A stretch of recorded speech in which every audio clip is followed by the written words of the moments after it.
আপনি যখন বিষয়টা বুঝবেন তখন কিন্তু সহজেই সমাধান করা যায়। কথা বুঝছেন কি না? না বুঝিয়া আগানো ঠিক না। আমাকে দিয়ে কাজ করতে হবে বিষয়টা এরকম না। কথা বুঝছেন কি না? আমাকে চাঁদপুরে 400 আইনজীবী আছে, বহুত ভালো ভালো আইনজীবী আছে। কথা বুঝছেন কি না? তো এখন বিষয়টা না, আগে বুঝেন। আগে কোন পদ্ধতিতে আগাবেন সেটা বুঝেন। কথা বুঝেন নাই? আগে পদ্ধতিটা বুঝেন, রাস্তাটা বুঝেন। আপনি একটা একটা পদ অ্যাপ্লাই করেন, সুযোগগুলো অ্যাপ্লাই করেন। ওটাতে কাজে না হইলে আমাকে দ্বিতীয় দফে যাইতে হইব। দ্বিতীয় দফে যদি কাজ না হয় তাহলে তৃতীয় দফে যাইতে হইব। কথা বুঝছেন কিনা? প্রথম ধাপ হচ্ছে সরাসরি বন্টন মামলায় না গিয়া, যেহেতু ভাই ভাই বিরোধ, ফুফুদের সাথে বিরোধ, যেহেতু আপনার দাদার নাম রেকর্ড হইছে আর আপনি বলছেন এই বিএস খতিয়ানে আপনাদের সম্পূর্ণ অংশ রেকর্ড হইছে, রেকর্ড সঠিক আছে, তাহলে তো আপনি হিস্সা অংশ পাইতে আপনার কোনো তো বাধা নাই। এখন বাধা হইলো অপর ভাই পুরা সম্পত্তি আপনার দখল করে রাখছে, এই তো বিষয়।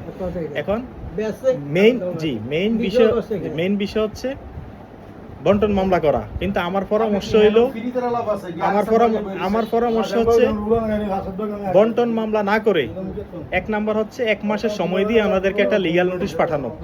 যেহেতু অল্প সম্পত্তি নিয়ে মামলা, বন্টন মামলা করতে গিয়ে যে খরচ হইব, এই খরচ হচ্ছে আপনার হইলো আরো জায়গা কিনা ফেলতে পারবেন, তাই না?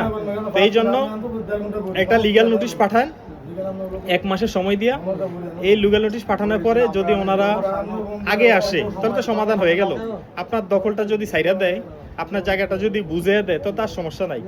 যদি লিগ্যাল নোটিশে ওনারা না মানে, তার পরবর্তীতে যাবেন ওই যে বলেন পারিবারিকভাবে বসা যায় কিনা। হ্যাঁ, বসা যাবে। আপনারা চাইলে স্থানীয়ভাবে এলাকায়ও বসতে পারেন। আর সর্বোত্তম হয় আমাদের লিগ্যাল এইড অফিস আছে, লিগ্যাল এইড অফিসে যদি আপনি একটা অভিযোগ দেন, অভিযোগের আলোকে ওনাদেরকে নোটিশ দিব, উভয় পক্ষের ডাইকে আইনা লিগ্যাল এইড অফিসার মধ্যস্থতা কইরা আপনাদের এটা সমাধান করার চেষ্টা করব। যদি মধ্যস্থতা হয় তত আলহামদুলিল্লাহ হয়ে গেল, আর যদি মধ্যস্থতা না হয় তাহলে চাইলে আপনি পরবর্তীতে এই বন্টন মামলার দিকে যাইতে পারবেন। জি, উনি পরামর্শ দিয়ে দিব। উনি সমাধান মানলে তো মানলই, আর না মানলে লিগ্যাল এইড অফিস থেকেই আপনাকে পরামর্শ দিয়ে দিব যে আপনি আইনগত ব্যবস্থা নেন। এই হইল বিষয়।